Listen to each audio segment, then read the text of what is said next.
हृदयाची साथ. सुमित्राताई आज दुपारपासूनच खूप अस्वस्थ होत्या. घरातील कामात देखील त्यांचे लक्ष लागत नव्हते.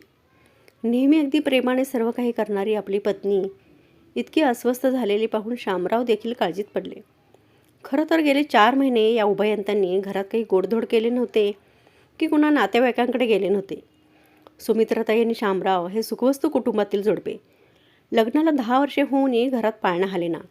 अपत्यप्राप्तीसाठी नातेवाईकांनी थोड्या मोठ्याने सांगितलेल्या प्रत्येक गोष्टींची त्यांनी मनोभावे पूर्तता केली. शेवटी वर्तमानपत्रातील एका जाहिरातीने त्यांचे लक्ष वेधले.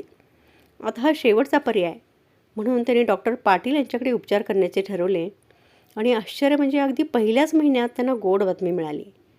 त्यांच्या आनंदाला अगदी पारावर राहिला नाही. मोठ्या कौतुकाने बाळाचे सर्व काही केले. स्वराध्य हा त्यांचा एकुलता एक मुलगा त्यांचे सर्वस्व होते. दोघांच्याही प्रेमात आणि संस्कारात स्वराध्य वाढत होता. शालेय आणि महाविद्यालयीन जीवनात तो एक हुशार आणि अष्टपैलू विद्यार्थी म्हणून सर्वांचा लाडका होता. पुढे स्वराध्यने महाराष्ट्र लोकसेवा आयोगाची परीक्षा दिली आणि पहिल्याच प्रयत्नात तो गट अ अधिकारी झाला. सुमित्राताई शामरावांना स्वराध्यचा फार फार अभिमान वाटत होता.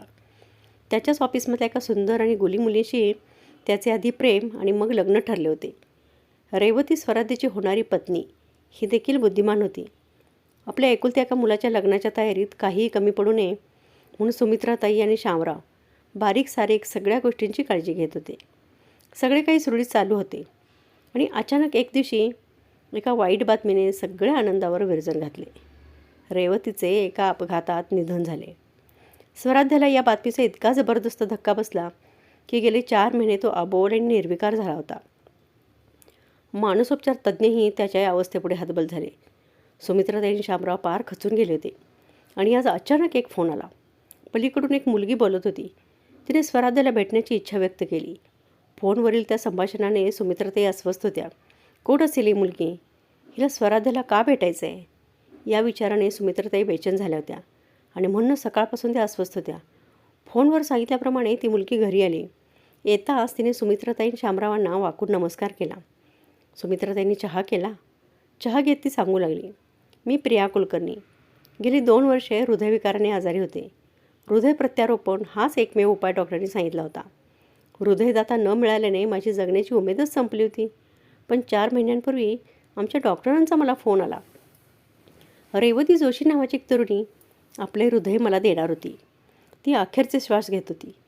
तिची शेवटची इच्छा म्हणून मला तिने भेटायला बोलवले.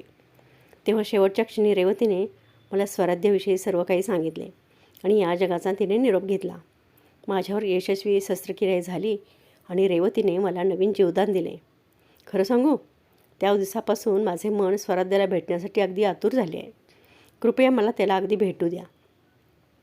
सुमित्राताई शामरावांना हे काय चालले आहे काहीच कळेना. त्यांनी प्रियाला स्वराध्याची खोली दाखवली. पाठमोऱ्या स्वराध्याला हाक मारण्यासाठी न कळतच प्रियाच्या मुखातून शब्द निघाले, स्वरू. आणि काय आश्चर्य, निर्विकार स्वराध्य पटकन मागे वळला. दोघे एकमेकांकडे पाहू लागले. प्रियाने धावत जाऊन स्वराध्याला मिठी मारली. स्वराध्याच्या डोळ्यातून घळाघळा अश्रू वाहत होते. एका हृदयाची साथ दुसऱ्या हृदयाने अखेर ऐकली होती.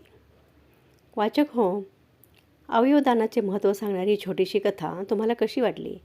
तुमचा अभिप्राय महत्त्वाचा. कथेला लाईक केलेत आणि चॅनेलला सबस्क्राईब केलेत तर अशाच वेगवेगळ्या महिलाप्रधान कथा तुम्हाला वाचायला मिळतील याची खात्री. तेव्हा पुढच्या अशाच एका छानशा कथेपर्यंत निरोप घेऊया. धन्यवाद.